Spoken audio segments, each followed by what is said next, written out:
Hey everybody, and welcome to Don't Copy That Floppy. I'm your host Lex. I'm the other host Dan. We're your weekly video game news podcast radio show. We broadcast live from 7 to 8 p.m. on www.chipit.net That's on Chip Fridays. It Radio. Radio. I'm trying to do my own soundboard, even though we have a soundboard. We just don't have the radio. We have a cat. That's better. Arguably better. Yeah, we just talk about the latest news in video game industry and upcoming games and Kickstarters and all sorts of stuff like that. And you can follow us on social media. We're on Facebook, Twitter, YouTube, iTunes, and Steam. We're Don't Copy That Floppy, all those places, except for Twitter, where we are at DCTF Podcast. What do we got to talk about this week? My gosh, we've got so much stuff. We've got updates on some cover. old stories, including a Kickstarter that we're very excited about. Yep. We've got stuff about video games in the Middle East. We've got... That's fascinating. I know, right? We've got update... Sound very professional this week. Update on the esports drug bans. We've got stuff about a game that's being re-released in HD. We've got leaked Fallout 4 footage. We've got an interview. We've got all sorts of stuff. It's a real red letter day for us over here at Don't Copy That Floppy.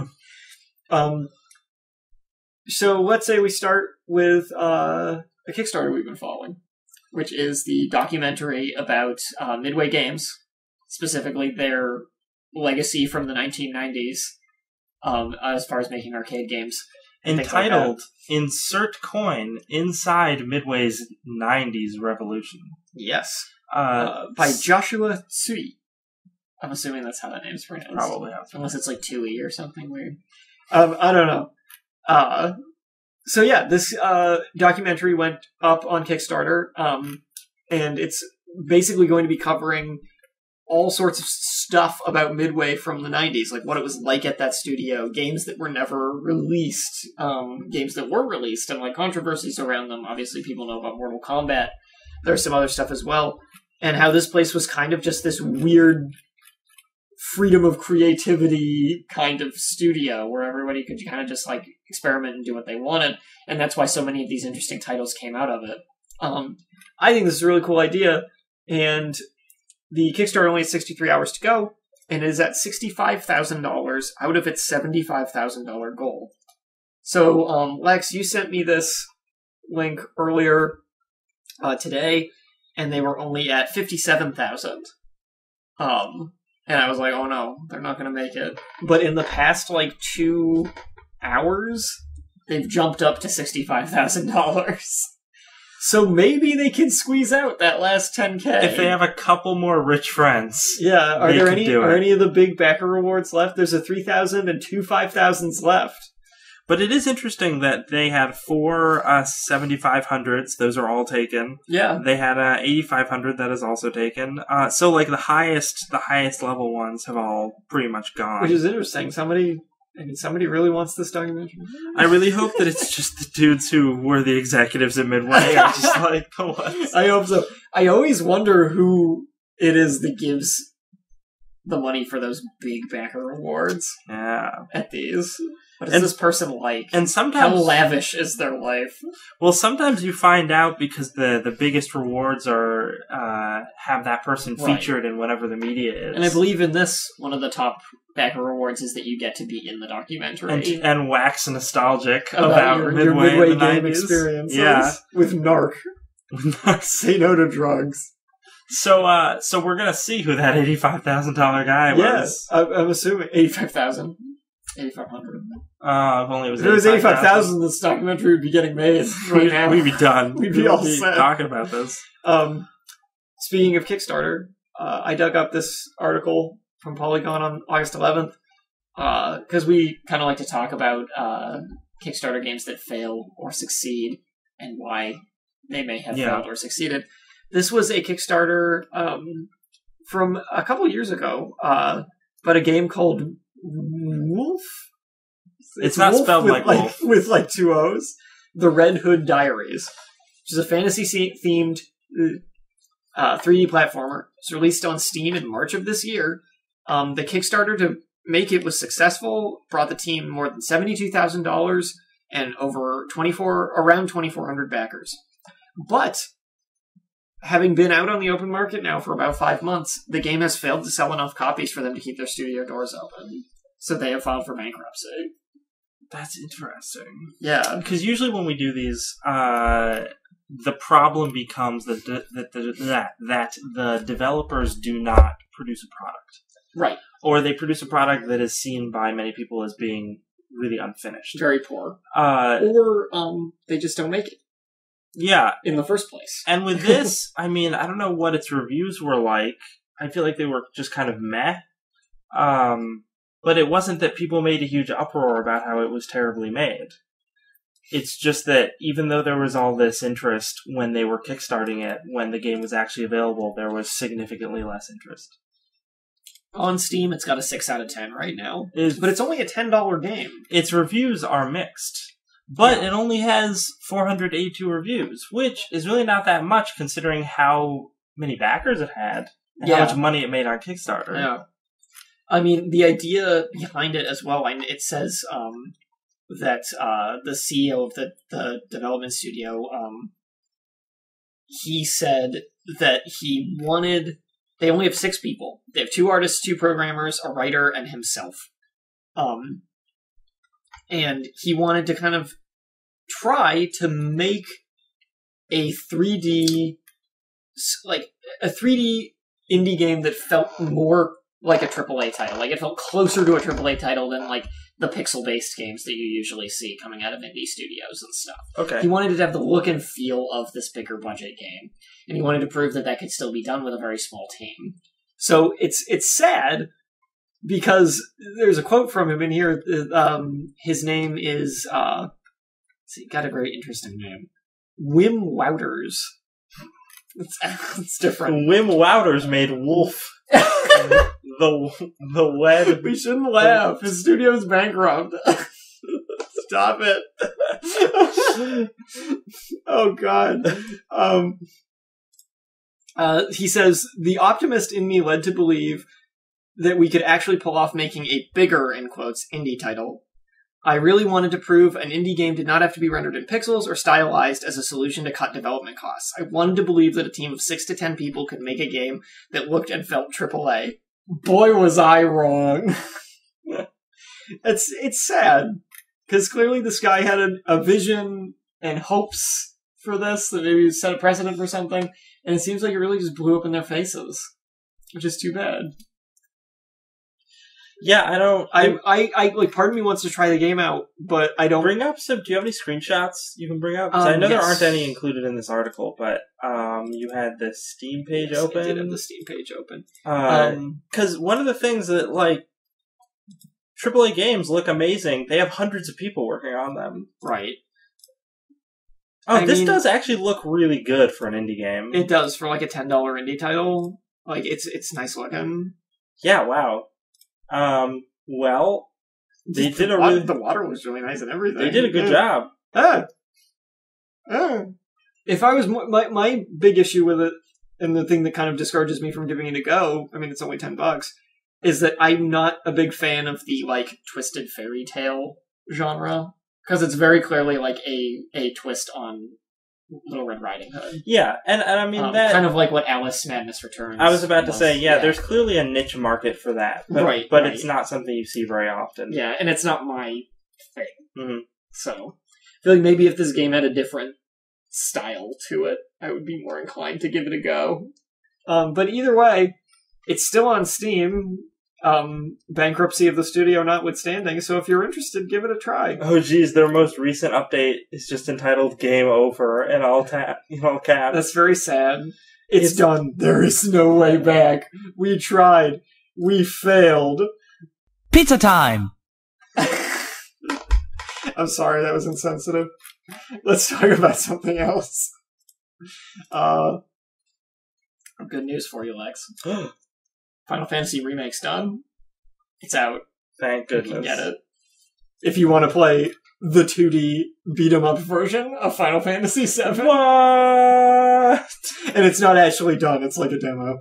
But yeah, a little team. It's a fan-created game made in the Unity engine called Final Fantasy VII Reimagined. It's a 2D side-scrolling beat 'em up version of Final Fantasy VII.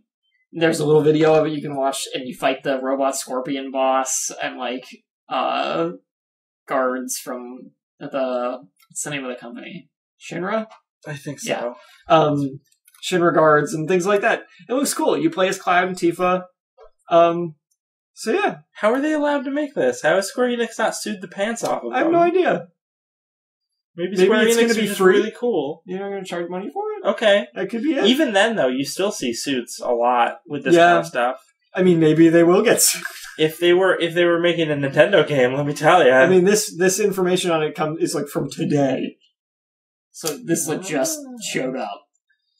So if you need something to hold you over till that actual FF7 remake. How many hours behind is Japan? Maybe they just haven't heard yet. Yeah. It does say Square Enix recently shut down a fan translation of Dragon Quest VII.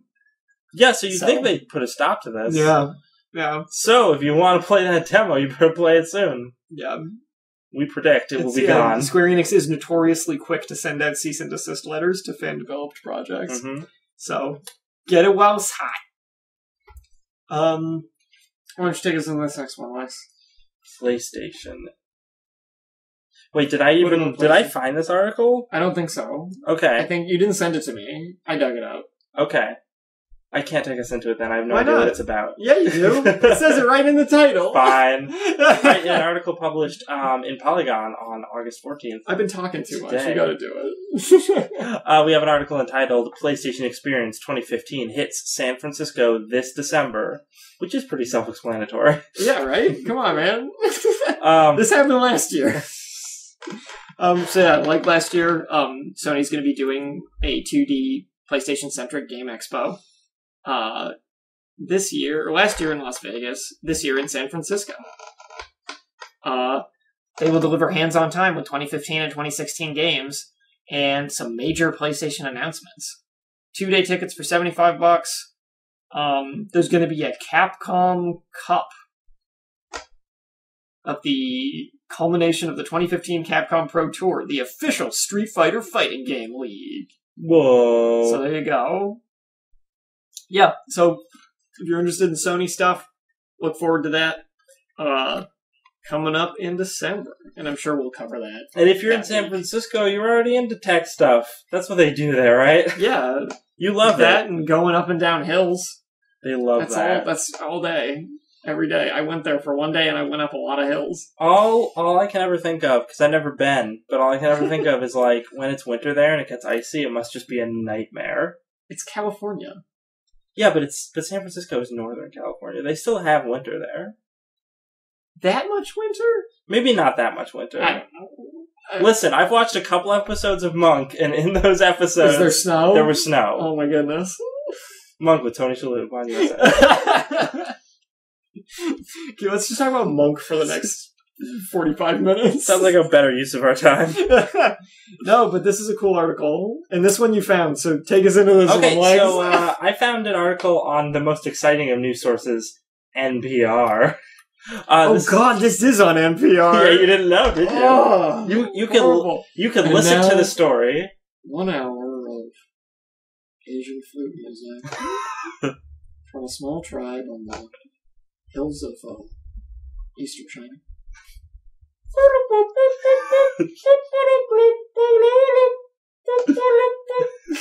I'm done. So there is an option on this article to listen to the story, but I didn't want to kill myself with boredom, so I didn't do that. It's all going to be Saudi Arabian flute music. It probably is. But it's from August 10th, yes. And it is about how in Saudi Arabia, the online game industry is booming right now. This totally threw me for a loop. I know, right? So it's really interesting because they talk about how like different cultural sort of oppression that happens in Saudi Arabia, where like you can't go see movies because a lot of Western cinema is deemed inappropriate for their audiences, so that's not an option. The whole culture is they're restrictive as far as entertainment, especially what the rest of the world sees as entertainment. It's different. Yeah. Different ideas of entertainment. And while I think that they do probably restrict a lot of imported video games, they don't seem to have restrictions on games that are made within that country. At least not significant ones. Yeah, so a lot of people who want sort of fun things to do play video games, and they have... God, that sounds so depressing. A little bit. They also, this article also mentions how their majority population is younger than 25, which when you think about it is also very depressing. When you think about what the reasons for that might be, but... Yeah, jeez. But... Those are the people playing video games. Those are the people who play video games. So there's a huge market, they're allowed to do it, so they're doing it, and as a result, game studios are popping up and making some really interesting, at least interesting sounding. I haven't actually seen or played these games. The article specifically, they talked to someone named Abdullah Hamed, who is the vice president of a tech company that backs game development. And once a week, he gathers a bunch of game developers in an office they have called the Work Hub, which is above a Chuck E. Cheese. In Riyadh, which is the Saudi capital. I really want to go to a Chuck E. Cheese in Saudi Arabia. That's awesome. That sounds amazing. I had no idea. What is that like? So I hope it's just the same. Like, exactly the same. But, like, really bad Arabic dubbing over everything. Over all the music. Absolutely. We all grew up playing video games, Abdullah says. And now he's trying to promote regional game development to meet the growing demand for local characters and stories. So he saw that there's so many people there who are playing these video games, who grew up with these video games, that he said, we need people here making these for our people, for our markets. Which is cool. I mean, we talked about, who was it? Who were the guys who made... Palestinian game developers who made the game about being a sperm. Yeah, yep. We talked about that ages ago, but it's cool to see more of this cropping up over in the Middle East and other countries finding their own little game development things, because it's kind of like how the movie industry eventually got started in all these other countries. Oh, like, Bollywood. In like Ghana in Africa has like a booming movie industry, and they make the wackiest movies. With the best movie posters. Oh, I need to check. Show me some of these later. I will. They're absolutely fantastic. Okay, but yeah. So what's really interesting is they're not making games that are similar to a lot of the games you see in the West. As this article states, there are no cowboy hats, no U.S. military uniforms, and no Middle East terrorists. I don't know. This guy looks a lot like Nathan Drake. He does look like Nathan Drake. Like, a lot like him. It's true in this screenshot for one of the games. And his game name starts with "un." You might have uncovered something here. But no, they also have games with lead female characters, which is surprising for Saudi Arabia. Yeah, I mean, maybe we're not over there, but from what we hear, at least. That seems like culturally it would be unlikely. Yeah, they have some quotes about it. We wanted to present a non-stereotypical lead female character, he explains. Yeah. That character, an archaeologist named... Dania? Yeah, I think it's Dania. I'm not up on my Arabic pronunciation. Is smart, intellectual, and plays an active role in the game. She also rides a quad bike. In the desert. While being chased. Which sounds like a fun action sequence. But sure. in a country where women are strongly dissuaded from driving cars, that is an interesting character to That's have. Like a big deal. Yeah. Also they have an image of the guys sitting around the work hub. Yeah. And it just looks like any It looks like any game development Yeah. or like business meeting you'd see. Bunch of guys with beards and goatees who are kind of overweight sitting around a table having a good time. And the one skinny bald guy. Oh, yep. Yeah. Gotta have him there. It's interesting to see that they say that characters like Denia, who are kind of new looks at female characters over there, are being used by them as well because they want to recognize that Saudi women and girls are actually starting to play these games a lot too. Mm-hmm. So it's a growing market. It's not just with young men. It's with everybody. There's this phenomenon in their gaming culture that this article goes on to talk about called whales. Oh, that's not just in this gaming culture. That's any free-to-play mobile game over here. They just, over here at least, you don't see companies use the term. Oh, okay. For, I think, pretty obvious reasons. Yeah. But we'll get into that. But anyway, tell us what a whale is, Lex, for anyone who might not know. I'm gonna quote the article. Yes. A whale is a person that pays a significant amount of money, usually around the $5,000 mark. I'm wondering if that's like $5,000 a month? A year? Probably a year. Probably a year. Yeah. But, and Hamed goes on to say, when you're a developer, you want to be sure those people get into your game. you gotta catch those whales. Gotta catch the whales. White whale, holy grail. Mm-hmm. It's just like Moby Dick. So yeah, for I think obvious reasons, they call these people whales, because they're your big prize. That's where you get your money. You go find that whale, you stab it to death with your game's harpoons, and you drag the bloody corpse back to shore with you. And boil the money out of it. The most pleasant analogy. But, I mean, look at, like, Zynga games. Mm-hmm. There's those people who spend, like, oodles of money on Farmville dollars. Kim Kardashian's game. Although I always thought that was more that there was just so many people playing it and each person was spending a couple bucks. But there's got to be at least, tens of people, maybe 100 people, tens of people. Who spend an absurd amount of money on games like that. I mean, I play World of Tanks. That's a game where you can pay for various things. I'm sure there's people who spend a ridiculous amount of money on World of Tanks. So that's a term I've heard used attached to Western games as well. Just not by any companies. I think it was just the $5,000 figure that threw me, because I know that people spend a lot of money on Hat Simulator. Yes. But I don't assume that there Hat are Simulator people... 2? Oh, that's true. I'm sorry. But I don't assume there are people that spend, like, upwards of $5,000 on Hat Simulator. But maybe they surprised. do. Or, like, Hearthstone or something. I feel like there's always going to be that one guy. Mm-hmm. Or girl.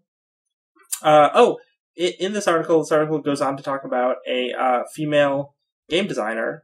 Sarah Zoran. Yeah, 23, younger than us. Yeah. Already accomplished more than we ever will. Good for her. Keep at it, Sarah. So she grew up playing shooters, which is pretty awesome, and learned English through RPGs that had narratives that appealed to her. I hope she didn't learn it through, like, Japanese RPGs that had been translated into English, because then she doesn't really know English. I hope it was through Oblivion. That would be sweet. So every time she greets someone for the first time, she thinks it's proper to say, you are the one from my dreams. Or if it's from, like, Inquisition or something. Yeah. Inquisitor. Because that's, you just get greeted like that every time. But no, so she wasn't allowed to have a computer until she was 17, because her family was like, no, we're not getting you a computer. You're a girl. You don't need a computer. But first you can get a computer, then you're going to get a computer with wheels on it so you can drive around town like a floozy. Yeah, exactly. Unbelievable. But she's making games now. Yeah. And it's been cool. It's been an uphill battle for her the whole way, but she's still doing it, and that's pretty awesome. Yeah. And she believes also that games can open minds in this and develop people's emotions and change people's attitudes about things. And for example, in a country like Saudi Arabia, where women are banned from driving, she's actually working on a government-backed game to teach them how. Oh.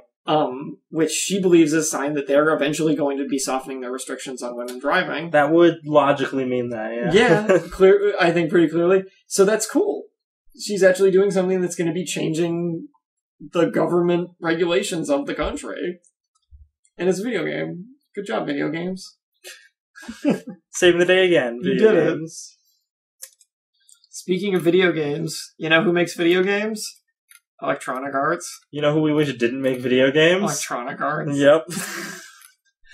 So there's an interview that... The GameSpot interview. GameSpot interview with the Electronic Arts, what is it, CEO? No, he's second in command guy. It's like vice CEO. Okay, but his name is Peter Moore. Yes. And he does a lot of public relations stuff for the company, and I'd say he's one of the main faces of the company. Yes. Did our soundboard have anything to say about Peter Moore? I don't know. Does it? Oh, wait. I think I might have found something. Is that good? Is that what we're going I think that's pretty accurate. Pretty good? Yeah. Pretty good. So I might have another one for EA. Get a little of that in there. That was our EA quote from Peter Moore's boss. Absolutely. But no, so this article actually could have been a great interview if GameSpot hadn't conducted it. It suffers from being a GameSpot interview. A lot of the questions are very leading. They're very canned They're not really pushing the interviewee in any way. Except for one short part near the end of the article where he attempts to, and Peter Moore is just basically, Peter Moore pretty much says no. Says no in a much smarmier way, I think. Oh yeah, definitely. So in this article, they talk about the whole philosophy of profit margins on AAA games and how many games are being produced by the company at this time. And that part of the article I actually find really interesting, right. And probably why this article is worth skimming. Yeah. Like he said, 8 years ago when he joined EA, they were publishing 70 games a year, but this year they maybe are going to do 12. Oh, then he goes on to say later in the article that we publish thousands of indie games a year. Yes. Which was an interesting thing to say. But he obviously is talking about AAA titles when he gives the 12 games number. Yeah. And that's fine. And it's really interesting because it gives you some insight into how the AAA market has sort of shrunk down. And one of the reasons why we see so much hype now over everything, because they can afford to make fewer games, and games are a bigger risk monetarily because they cost more. To market them so much more. Yeah. For one thing. He also, after he talks a whole lot about that, and how it's extremely expensive to make these games, then they ask him about Unravel, which I understand is an indie game, much smaller budget than most of the other stuff they're putting out, but they're still putting the sort of advertising budget of a AAA title behind it. It got a lot of E3 coverage. Yeah. And he goes on to, and they had said, if it's so difficult if you're only putting out 12 games a year, and it's so difficult to fund these games, what was the logic behind Unravel? And Peter Moore pretty much just says, we didn't, actually I'll quote him, it was less about strategy. I'd like to think about it more, a commitment to do something that is good for gamers. So he's all into doing nice things for gamers, when it comes to an indie game, but when it comes to AAA titles, no, he has to worry about the business. Yeah. It was a weird 180 for him to take in the interview. Well, yeah, and he says, they talk a little bit about Star Wars Battlefront, and when I say they talk a little bit about Star Wars Battlefront, I mean they talk a little bit. And he still manages, the only thing he says about it manages to be galling. Yeah. Which is hilarious. He's asked whether he thinks they'll regret their decision to not include a single-player campaign. Which is a really good example of why I hate this interviewer, because it is a super leading question. Yeah. It's like, obviously people hate the fact that you didn't include this. Isn't that right? Instead of saying, hey, you didn't include this, how do you feel about it? Yeah, no. He says, yes, that is right. Yeah. But we're standing by our decision because not a lot of people even play the single-player campaign in games like this. There's data on that. There's data on that. Now, what's interesting I read that and I threw up in my mouth a little bit. What's interesting about that is that is his data from Battlefront 2 and Battlefront 1. Because I think his Battlefront 1 didn't have a campus story mode. Mm-hmm. Like a single-player. And Battlefront 2 did, and it was fun. and it sold better than 1. Yeah. So you'd think that would mean it was a good addition. But, and maybe his data is from that. He's not elaborating, and because this interviewer sucks, he didn't ask him to elaborate. Right. So, I don't know, but I assume that what he's looking at is recent data, because again, Battlefront 2, 2005, I believe. Yeah. He's probably looking at data from Battlefield and stuff like Call of Duty. Call of Duty. Nobody plays a single-player Call of Duty. Well, exactly. And I think that he's going off of that logic. But and there are certainly probably going to be some Star Wars Battlefront players who are COD players and who are Battlefield players. Yeah. But there are also a whole lot of that audience who are people who played the first 2 and want to play a game that's like the first 2, like you and I. So he wants to do good by the players. Except when they want a single-player campaign for Battlefront. And then he doesn't care.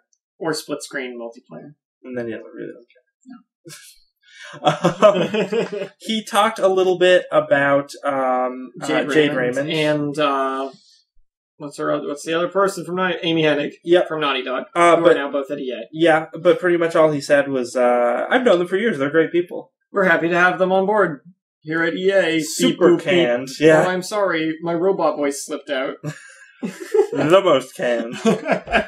Although this reporter did actually ask some interesting follow-up questions. The Hideo Kojima bit. Oh, probably you wanted to talk about this. The most revealing thing in this article that tells you that Peter Moore might not have a clue what he's talking about is when he is asked about Hideo Kojima's split with Konami. And specifically, he's asked if you're gathering up these really talented people like Jade Raymond. Why not talk to Kojima? Yeah, would you consider in the future maybe getting Kojima? And all he had to do to make a slam dunk, all Peter Moore had to do to make a slam dunk with his question is say, like, we're totally open to talking to him. That would be sweet. We'll just see how that pans out. And that's your answer, non-answer that's like, oh, maybe they will. Yeah, and it gets fans excited. Yeah. It doesn't get anybody even mad if you never do anything. But that's not what he said. No, he says, nah, I think he and Konami are going to be fine. They just need to kiss and make up. Specifically, he says kiss and make up. He says it like several times. Yeah. That's not going to happen. No. And it shows that he doesn't, he either hasn't been paying attention to what has been happening with Konami over the past year, or he doesn't care. Yeah. Well, he says the time he's been working in Japan, he knows that the business relationships like that in Japan are typically like lifelong things. They have very, very long-standing business relationships over there. And that's a fair statement, yes. I think. But then he just says they're at a rocky stage in their marriage, quote-unquote. He's using weird analogies. But, like, you know, they're gonna get over it. Kojima Productions is gone. Yeah. It's closed. It is not a studio. It's production studio number 8 now. They don't even have internet access. They're all in the pachinko mines. Pachinko mines. No, but that's the big thing. Like, he fails to... And I really wish this interview had asked him specifically about the direction that Konami is going and what he thinks about that, because Konami is not going to be making video games in 5 years if this trend continues that they're doing. They're going to be making pachinko machines because it's much more lucrative for them. So it actually makes more sense economically for them to do that. And that means, obviously they're not going to kiss and make up with Kojima because they're not going to be a video game developer. Yeah. I love when the interviewer asks him, oh, you guys are always driving towards continuing evolving your sports games. Can you think of a time when maybe your baseline FIFA game will be updated with new season data every year? Instead of just a new FIFA game. And he says, oh, well, that's always been our goal for sports games, and maybe it'll happen, but I think there's still a thirst for a great brand new boxed game. Well... So the answer is no, we want to sell you a new game every year because you idiots keep buying it. Yeah, and I mean, that's true. But what's annoying is that he says, we would, that has always been our Nirvana. Says our Nirvana, specifically. And it's not even, the wording is annoying. Yeah. But no, it's that that it's like, we would love it if we could just do updates instead of making these games that make us so much money. We'd love to do that. But, it's like, shut up, man. Yeah, you're such a jerk. The only other thing to really talk about here is what you mentioned about EA Access, which is the question that Peter Moore completely sandbagged. Oh my god, did he ever? Like, super hard. So it starts off with, because this is a very short exchange. Let's switch to EA Access, which a lot of people think offers a good deal. Again, super leading question. Here, you be GameSpot, and I'll be Peter Moore. So you say that, and I say, I think it offers a great deal. Do you still want to see EA Access on PlayStation 4? Doesn't matter. It's on Xbox One. Those customers love it. We have analytics on everything these days. Subscriber satisfaction rates are through the roof. EA Access customers get to play more because of the vault. They get to play early ahead of the general release date. They get to pay less because of the discounts it offers. So consumers love it. It's doing well. If you expand to another console, business would be better, right? Again, leading question. But it's not. It's on Xbox One. I'm curious what you're saying. Is this part of a deal with Microsoft now? It's on Xbox One. Oh, I'm sorry. I interrupt you. Yeah, you interrupt me. I'm shocked that this reporter had that much backbone. Do you want to talk about this? Well, Sony talked about it. Ask them. Oh, I'm sorry. Ask them. There's not much left for me to say. I'll move on. So, how hard did that interviewer get sandbagged? Oh, so hard. So freaking hard. Oh, man. Oh, God. So, yeah, clearly they have a exclusivity deal with Microsoft, and he's not at liberty to talk about it. And I'll give the reporter a little bit of credit for saying, is this part of an exclusive Microsoft deal? Yeah. I love how read off a cue card his answer after he's asked if you want to see it on PlayStation 4. He says, it's on Xbox One. We have analytics. The customers get to play more. They get to play early, and they get to pay less. Synergy. Next generation experience. Please observe as I drop a car from the ceiling. It's bad. Reading this interview was painful. It was pretty painful. But, still, I think, overall, interesting. Yes, there's some stuff to pull from it. And worth a look. But, man, there were some parts that just made me cringe. So I found this article from the 13th. A localization worker for Nintendo was fired from the company very recently after he spoke very openly on a podcast about the company's products and localization efforts. Which I think this is an interesting story. I'm not surprised, especially when you read some of his quotes, that he was fired. And it seems like he is actually not surprised either, in retrospect. It's this guy named Chris Pranger. He says, there's a Twitter post from him right here that says, as some of you may have heard, yes, I was fired yesterday. Yes, it was ultimately my own fault. No, I did not see this coming. It was due to a podcast appearance he made last Monday, where he talks about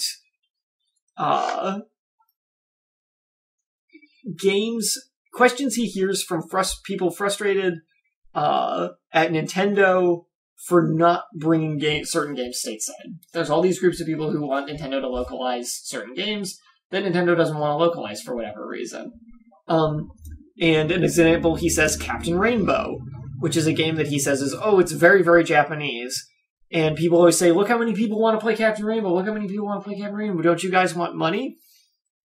And his answer to that was like, yeah, we do want money, which is why we know it's a colossal waste to localize that in this current market, because look at you people. You don't make up a big enough group. So he spoke kind of indelicately about all this stuff, even if it's not wrong. It was a little harsh. Yeah. Those weeaboos didn't deserve that. They didn't deserve that. Yeah, it says, people say, why do you guys hate money? We don't. That's why you literally can't make everything. And people don't like finding out their fan base is actually too small to justify the cost of the thing they want. And they don't get that. And then they'll say, why don't you do it anyway? So he's not wrong, because I think people's demands of certain game localizations are a little ridiculous, because there are some titles where it's very niche, and if you really look at it, it's like there's 100 people who want this game over here. And it's mentioned, the picture for the article is Xenoblade Chronicles, which had a lot of controversy because Nintendo had no plans of localizing that game over here. There was a big, big, big petition to get that game localized, along with 2 other JRPGs on the Wii. And they ended up doing it, and it ended up selling super well, but that game is a very uncommon example Yeah. of that stuff. Because Xenoblade Chronicles did very well. The other two games did not do particularly well. So I think it's interesting to see someone from the inside at least saying, like, yes, we're aware of all of this stuff, but it's not gonna change Nintendo's opinion on whether they're gonna localize these games or not. Regardless of how snarky he came off when he was talking about it on this podcast.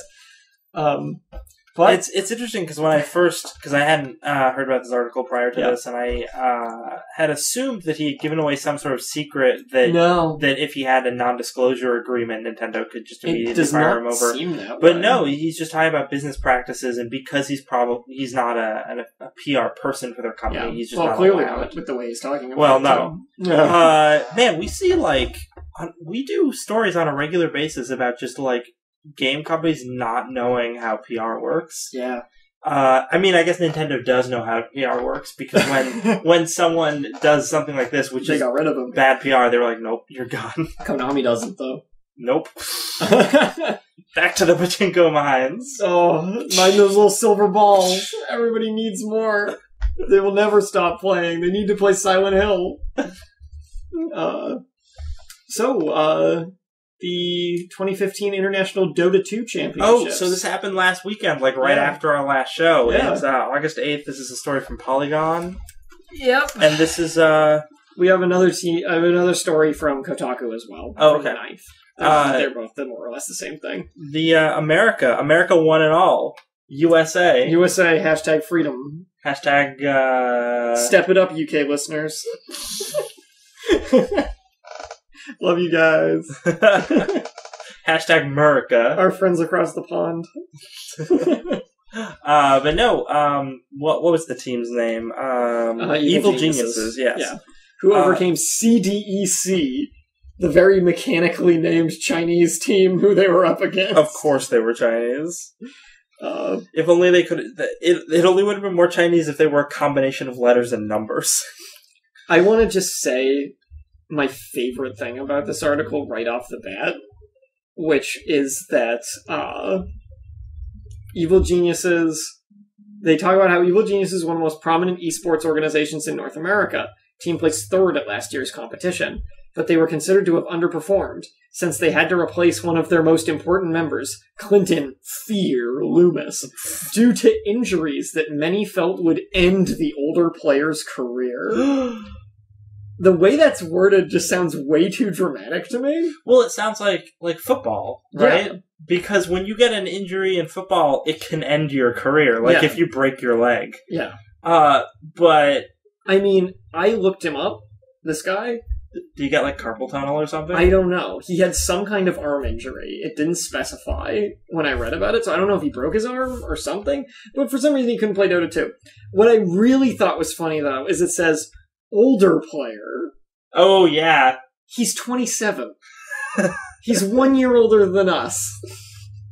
And I don't know if you knew this, but video games... That doesn't really matter as much. Not really. As long as you stistill got the reflex Them for fast it. twitch reflex. I mean, your reflexes do start getting worse around, age 30. Once you start pushing 30, but, I don't think it's that much. Not really. I think you can pretty much play video games pretty much fine. Well. That's funny. So I thought that was entertaining. But so Evil Geniuses, they won Dota 2. They took home $6.6 million. Out of the $18 million prize pool. Man. CDEC will take home $2.8. I mean, a lot of this is talking about stuff that we don't understand, because we don't understand Dota 2, also. And we don't care to. And we don't really care that much. Sorry. But this happened.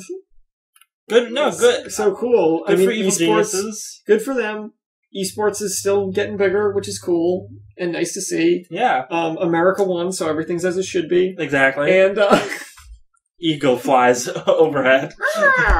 We need a stock eagle sound effect. How often are we going to use that stock eagle sound We would have effect? used it right now. Yeah, and no other time No, ever. Probably not. Because let's face it, America is not going to win many more of these Until the day when championships. someone kickstarts an eagle-themed indie game, and we can just use it for the whole episode of the podcast.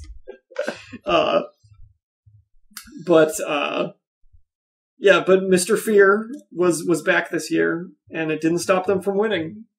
His career-ending injury did not stop them. The youngest player is a 16-year-old Pakistani kid who said that when he was growing up, he sold his bike so he could... He's still growing up. I know, right? He's a 16-year-old Pakistani that said when he was growing up, he sold his bike so he could play more Dota. Again, like, dude, you're still in the middle of puberty right now. Now he's the youngest millionaire in esports. Well then, he can buy 20 bikes. All the bikes he could dream of. But not cars, because he definitely only has his learner's permit at this point. Now, someone who sells their bike to spend more money on Dota is what you would call a whale. Full circle. To bring that full circle. Let's talk a little bit more about esports, though. Esports, as we were talking about, becoming more legit, becoming a bigger thing. We did a story 3-4 weeks ago about how Adderall is being banned. Yep. For the ESL, and now more drugs are being banned. This is an article from The Guardian, a real news source, from August 13th, and specifically the headline mentions marijuana. So you sent me this article, and all you said with it was, more esports drug bans. And I was like, okay. So I clicked on it, and the first thing I see is marijuana, and I burst out laughing because I'm like, of course! Of course it is! Yep. What else would it even be? And it's funny because this article, considering this article is supposed to be by a real newspaper, they don't really focus on the real fact here, which is, it's not just marijuana. Marijuana is one of the least important of the things that's being banned. What's being banned is all of the other drugs that are considered banned in other professional sports leagues. Yeah. So instead of just Adderall, now it's everything, which is something that we had talked about when we talked about Adderall. And it says marijuana is only on the prohibited substances during the competition, so the recreational use of it outside the event days will not be punished. And so I think that might be how it's supposed to be for most of the stuff. And that's where the weirdness comes into this policy. Because, I mean, with a lot of these drugs that you're taking in pill form or whatever, if you're not taking them that day, like Adderall, for instance, if you're not taking it that day, it's probably not going to be in your system. Yeah. But if you took it the day before, it wouldn't still be in your system. However, if you smoke pot and then... That sticks around for a bit. Typically, yes. And they're doing saliva swabs, and I don't know if that's a better way to eliminate that kind of problem. Yeah. But if they're saying, like, hey, it's totally okay for you to smoke a joint the day before, but then when they drug test the day after, that marijuana is still in your system and it gets you banned, then their policy doesn't really make any sense. Yeah. We'll have to see. I don't know all the ins and outs of saliva-based drug testing. Just know that these tournaments are like 50% less dank now. Exactly. Also, it's funny because, like, if anything, marijuana could be considered to handicap you in these, I was going to say that, too. So you think that they would let people do it? Because why not? If you want to screw yourself over, go for it. Yeah. I read a story once about this time at, like, a small fighting game convention where someone started, like, this whole thing where it's like, you guys, if you don't eat breakfast and go to the tournament hungry, you'll do better. Because you're going to be like, I gotta win so I can go get food. So a bunch of people just didn't eat before this tournament, and they all played, and they all just lost horribly because they couldn't focus. Because you don't have any freaking energy. Yeah. I'm glad they didn't, like, pass out from low blood sugar. Yeah, gotta play Street Fighter hungry. It'll make you want to win. So that's interesting. Yeah. Oh my gosh. So we're running a little low on time. I think we can skip this article because we've talked about this kind of stuff before, and it doesn't really have any new information. This is a quick thing. I want to talk about this. Quick and amusing. Yeah. So everybody remembers Twitch plays Pokemon. If you don't, for some reason, you living under a rock? You living under a rock? Where you at? You don't have internet? How are you listening to the show? Living under a Helix fossil? You can't, you don't hear anything? Little bird not telling you? I'm trying to make a Pidgey reference, but I'm having a hard time. Twitch played Pokemon, and that meant that they were streaming Pokemon 24/7 until they beat it, and people could just go into the chat and type in commands and make the character do stuff. So it took them a very long time to beat the game. But they did. and they have started playing Dark Souls now. Dark Souls 1. So, you can watch the stream, and it's rough. For any of you who I'm going to actually start it up here with the sound off right now just to see where they're at. For any of you who played Pokemon and Dark Souls, you may know that they control very differently. Yes. Okay, so they are still... So they have lit the first bonfire in the game, and have still not opened the door... Oh, they got their inventory up. Leading to the Asylum Demon. Yes. Which is the first boss in the game. Yes. So, this is where they were when I tuned in 2 hours ago. Here we are. Running into walls. Switching your camera perspective a couple times. I'm gonna check in on this. Lots of dodges. Lots of rolling. Everybody likes to roll. So I'm wondering how this is gonna go, because the Twitch Plays Pokemon kind of started to come together at a certain point, I think, be a little more, cohesive. Because Pokemon, at least when you get into the battles, is a turn-based game. Right. So it kind of makes more sense. It does? With this, ironically, Dark Souls is a twitch-based reflex action game, and the idea of putting something like that to a vote just means you're not going to win any of these boss fights. Yeah. It's not going to happen. What the article brings up is that its design may lend itself somewhat to a brute force playthrough, as it is possible to play the game without leveling up at all. The game generally does a good job of preventing you from getting hopelessly stuck. Mm-hmm, that's true. And it has been beaten using a Rock Band guitar controller, voice commands, and a Donkey Konga bongo drum controller. I didn't know any of that, and that's fascinating. Yes. People have done all three of those things. It's a beautiful thing to watch. Watching someone fight Ornstein and Smog with the Rock Band controller blew my mind, because that boss fight's tough. And he held it down. He had to use the whammy bar to dodge. It was amazing. It was like poetry in motion. It's why video games exist. I really hope that there was that controller, they made some sort of makeshift splitter so that it was also playing Rock Band. Yeah. And the boss fight was just the sickest guitar solo ever. On the Create a Song or something. Yeah. That'd be amazing. So, I think they're going to make progress in this. I think it'll take a while, but eventually some of the people who are just there to screw with it are going to get bored and stop. Eventually, some people are going to say, no, let's try and do this together and get to it. And there will always be those times of day when there's only a few people on, and possibly more progress can be made. I think it's going to take way longer than it took them to beat Pokemon. Oh, yeah. But I'm more interested in this than the Pokemon one, because I love the Souls games.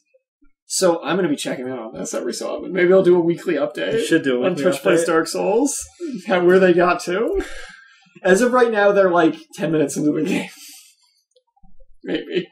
If you're slow. Yeah.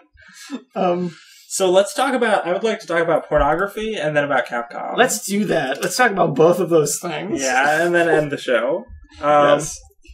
So, we found out in an article posted, I found out from Kotaku, but it was all over the internet, an article posted on August 11th. Gamescom had Fallout 4 footage of gameplay. And some guy decided to take his phone out while hidden behind some other attendees and take some footage. Some really bad, blurry footage with lots between two people's shoulders. Yeah, that looks terrible. Mm-hmm. But it is gameplay footage of Fallout 4, and that's something that people are into. So the person... The video title of this is amazing. We're going to get to it. So first he tried to put it on YouTube and Vimeo. And they got taken down. And because, I'm blanking on the company, Bethesda, was very quick to issue takedown notices, and those sites who are very professional were like, yes, we will take it down. Yes. So, feeling that this person had nowhere else to turn, he decided to post the video on Pornhub. Ingenious. With an amazing title. Dan, would you like to take it? Hidden camera shows audience teased by big butt man in tights live. Which is not untrue. With the categories big ass, POV, and HD. None of which are lying, I No, guess. none of it's lying. It's all truthful. This was my favorite story of the week. Oh, God. Do we have a sound bite for this? Do we? Yeah, we do. Okay, Why not? I don't know. I'll hit a few more. Let's kick shell! Yeah. Big butts. Big butts. So, and this video got to stay on Pornhub. I think it might. I don't think it's still there, but it got. Oh, it was on for a while. It was on for a while because when Bethesda, for one thing, I don't think Bethesda realized it was there right away. Yeah. But even when they did and they issued the takedown notice, Pornhub was like, whatever, we don't care about takedown notices. Yeah. We're Pornhub. We're Pornhub. Do you think we have dignity? Ooh, Bethesda, we're so scared you're going to ruin the integrity of our website. Like, Oh my god. shut up. We have 20 more big butt videos to upload today. I really hope that this trend continues, that with Me leaked too. gameplay stuff shows up on porn sites. Oh my god. That would be so good. It would be so fantastic. Because it would be so difficult to get it taken down. So they was up for a few days, because this article was posted on the 11th, and it was taken down on the 13th, Okay. but it had over 200,000 views on Pornhub. But, I mean, a quarter of them have got to just be people who wanted to see that those POV big butts. The big butt man in tights teasing them. They watched God. it. They watched it for like 30 seconds and were like, maybe their porn will show up in this at some point. But then they navigated away. Yeah. One of those guys just touches the other guy's shoulder and goes from there. Cool news about a game remake. I love this man's shirt. Oh my god. Do it. Capcom recently re-released an HD version of Resident Evil. Resident Evil. Resident Evil, the first Resident Evil, Yeah. got a remake on GameCube called Resident Evil. Yeah, okay, no, I get that. And that was re-released. A remake of the remake was released on PlayStation Network as a download title. Yeah. And it sold super well. Yeah, because the game's freaking sweet. It's really good. That remake is super good. Mm-hmm. And they actually updated it significantly. They rebuilt all like the level graphics and everything for Nice, it. nice. So it's amazing. But it was just announced they're going to be doing a remake in this vein of Resident Evil 2. Which is something fans have been asking for a long time. The funniest part of this story was that Capcom decided to put up a poll to see if people wanted this remake. Yep. They were like, yeah, we don't know. You should And vote everyone on was it. like, yes. Yes, what was it? Within 3 to 12 hours, they had to take it down and just be like, okay, we're making it. Yeah. Just stop. Yeah. They're doing it. And the thing is, like, usually I feel like Capcom's more wary about stuff like this, but the re-release on the PSN sold so well. And you'd think that those sales numbers would have been an indicator that they should just start working on the re-release of 2. And why not do 3 after that? Yeah. Why not? Why not? So that's very cool. And I'm looking forward to it. Yeah, we're excited. That'll be fun. What game's coming out? Oh gosh, is anything good coming out? Or are we still in the middle of the summer drought? Final Fantasy Type 0 HD on Windows. Whoa. Tales from Borderlands Episode 4 on everything it's on. I have heard nothing about that game. I think that's what we said the last time. I we think it is. mentioned This. I've still When we were talking about how episode 3 was coming out. Yeah. What are some of the other ones? Are there anything? Zombie. I don't know what that is. Volume. I don't know what that is. I hope it's a rhythm-based game. Trine 3? I mean, that's our next episode. We'll have them by then. Oh, well. Next episode's on the 21st. Oh, you're right. I thought it was the 20th. I have a day off. Yeah, there's like nothing, though. Yeah. An indie game called The Flock. Risen 3 Titan Lords Enhanced Edition. Whoa. Don't sound too excited, man. So it's summer. Yep, that's the bottom it. line of this.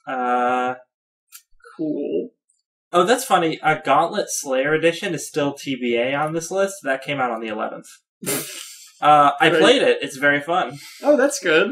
It's actually, maybe I'll talk about that real quick in this time chunk. Yeah, go for it. We have a couple minutes. The Gauntlet that came out on Steam. I think might come out for consoles as well. That's full controller support. It must have come out for consoles. And it was made by the dudes who made Magicka. And it's tons of fun, and it's just a great dungeon crawler. But it felt like there was very little to it. Now it was a cheaper indie title, so that didn't bother me as much. But it definitely didn't have very much replayability. And a couple months ago, they announced that they were going to release a huge free update called Slayer Edition, and it was going to be amazing, and we would get excited. But they were very short on details until just a few weeks ago, when they announced that it was going to have an endless play mode and just more different character ability specs that you can have depending on the items you buy and different. So there's like more depth to the gameplay. Right. And yeah, it came out on the 11th and it was free, so I played it because I already had Gauntlet, and it was great. And that endless mode is truly endless. Fantastic. So yeah, that was my little thing about that. We're pretty much out of time. Yeah. But hey, thanks for listening. Yeah, what you said. Thank you. Dan, thanks for doing this with me. Thank you. Dan, you're so thin. Should we? You're wasting away. All skin and bones. Go eat a sandwich or something. God damn I'm it. gonna get food ray after this. Jeez. Dan, is it pizza time? Pizza time! It's pizza time. Ow, my toes! We don't have that one. Yeah. We have been Don't Copy That Floppy. We will also be Don't Copy That Floppy next week. Until then, I was gonna say next week, which will be on Friday at 7 p.m. Eastern Standard Time on www.chipit.net. Until then, you can find us on social media: Facebook, Twitter, iTunes, YouTube, and Steam. Yeah, Don't Copy That Floppy everywhere but Twitter or at DCTF Podcast. Definitely listen, interact with us. We post a lot of these articles to our Facebook and stuff. Yeah. Until next week. Remember, don't copy that floppy. Remember, don't copy that floppy. Remember, don't copy that floppy.